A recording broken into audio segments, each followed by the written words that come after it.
Sir, મહારાષ્ટ્રમાંથી ગુજરાતને છૂટું પડી અને ગુજરાત બનાવવા માટે મહાગુજરાતની જે ચળવળ છે એ ચળવળને નડિયાદથી શરૂ કરવામાં આવી હતી અને એ આંદોલનના પ્રણેતા તરીકે પરમ પૂજ્ય ઇદ્દુ ચાચા આપણા હતા અને એમણે આખી ચળવળ ચલાવી હતી અને એમની પાછળ રવિશંકર મહારાજ હતા. આજે 65 વર્ષ પૂરા થયા છે અને 66મું વર્ષ શરૂ થયું છે.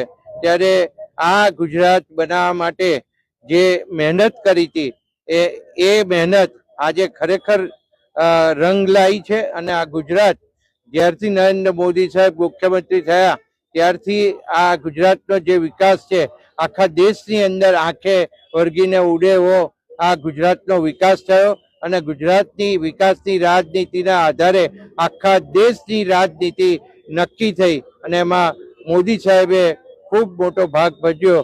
એટલે આ એમને ખૂબ ખૂબ અભિનંદન. આજે ગુજરાત સ્થાપના દિવસ છે અને ઇન્દુલાલ યાજ્ઞી અને રવિશંકર મહારાજ બંને ખેડા જિલ્લાના પનોતા પુત્ર ઇન્દુ ચાચાની પ્રતિમાના આગળ અમે ફુલાર કરીને એમને શ્રદ્ધાંજલિને એમનો આભાર માન્યો છે. 1956 થી 1960 માં ગુજરાતની ચળવળના પ્રણેતા, જેમનો ઉદ્દેશ મુખ્ય લોકસેવા અને કોંગ્રેસ વિરોધી રાજનીતિનો રહ્યો.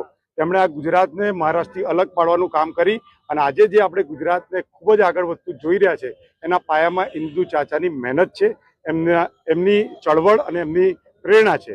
માટે આજે સૌ ભારતીય જનતા પાર્ટીના લોકો ભેગા થઈ એમને યાદ કરી એમના ઉદ્દેશો પર ચાલી ગુજરાતને અને નડિયાદ શહેરને વધુ મજબૂત કરવા માટે સંકલ્પબદ્ધ થઈ અને એક થયા છે.